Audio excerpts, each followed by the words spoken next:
உங்க மேல் இன்ஃபர்டிலிட்டிக்கான சரியான காரணத்தை நீங்க தெரிஞ்சுக்கணும் அப்படின்னா நான் சொல்ல போற விஷயம் ரொம்ப முக்கியம். பொதுவா நம்ம மேல் இன்ஃபர்டிலிட்டிக்கு என்ன பண்ணுவோம்? ஒரு செமன் அனாலிசிஸ் எடுப்போம். அதுல கவுண்ட் கம்மியா இருக்கும் அல்லது கவுண்ட் எதுவுமே இல்லாம ஏசோஸ்பெர்மியான்னு சொல்ற 0 கவுண்ட் இருக்கும். அப்போ உடனே நம்ம ட்ரீட்மெண்ட் ஸ்டார்ட் பண்ணிடுவோம். இது மட்டுமே போதுமா அப்படின்னு கேட்டோம்னா கண்டிப்பா பத்தாது. இப்ப கவுண்ட் கம்மியா இருக்கும் பொழுது எதனால நமக்கு கவுண்ட் கம்மியா இருக்கு அப்படின்றத தெரிஞ்சுக்கிறது முக்கியம். அதுக்கு அடுத்தது டாப்லர் ஸ்கேன் பார்க்கணும். அப்படி பார்க்கும் பொழுது அப்ஸ்ட்ரக்டிவா அது நான் அப்ஸ்ட்ரக்டிவா அப்படின்றத நம்ம கண்டுபிடிச்சிட முடியும். ஒருவேளை கவுண்ட் 0ல இருந்துச்சு அப்படின்னா நம்ம பெல்லட் அனாலிசிஸ் பண்ணோம் அப்படின்னா அதுல ஒரு சில விந்தணுக்கள் தௌசண்ட்ஸ்ல இருந்துச்சுன்னா கூட நம்ம கண்டுபிடிச்சிட முடியும். அந்த விந்தணுக்கள் நீங்க ஐவிஎஃப் ப்ரொசீஜர் பண்றீங்கனாலோ ஐசிஎஸ்ஐ ப்ரொசீஜர் பண்றீங்கனாலோ அதுக்கு பெருசா பயனுள்ளதா இருக்கும்.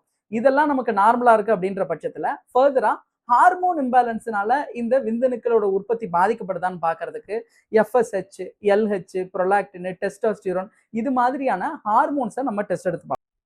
ஹார்மோன்ஸ் நார்மலா இருக்கு அப்படின்ற பட்சத்துல டெஸ்டிகுலர் பயாப்சி எடுக்கணும். அதுக்கப்புறம் ஜெனட்டிக்கல் ஸ்கிரீனிங் எடுக்கணும். இதுல எதுவும் வித்தியாசம் இருந்துச்சு அப்படின்னா இது சரி பண்ணக்கூடிய பிரச்சனையா இல்லையா, எப்படி சரி பண்றது அப்படின்றத கண்டுபிடிச்சிட முடியும். இது இல்லாம வேறு சில நோய்களோட பாதிப்புனால நமக்கு விந்தணுக்கள் குறையும். ஃபார் எக்ஸாம்பிள் டயபெட்டிஸ்னால குறையலாம், மம்ஸ்னால குறையலாம். இந்த நோயினால இருந்துச்சு அப்படின்னா ஒவ்வொன்றுக்கும் ஸ்பெசிஃபிக்கா டெஸ்ட் இருக்கு.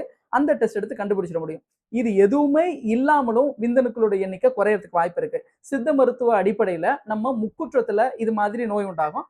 உங்களுக்கு விந்தணுக்களோட எண்ணிக்கை கம்மியா இருக்கிறதுக்கு என்ன காரணம் அப்படின்றத சரியா தெரிஞ்சுக்கணும் அப்படின்னா எனக்கு டைரக்டா டிஎம் பண்ணுங்க. உங்களுக்கு என்ன டெஸ்ட் எடுக்கணும் அப்படின்றத நான் உங்களுக்கு சொல்றேன்.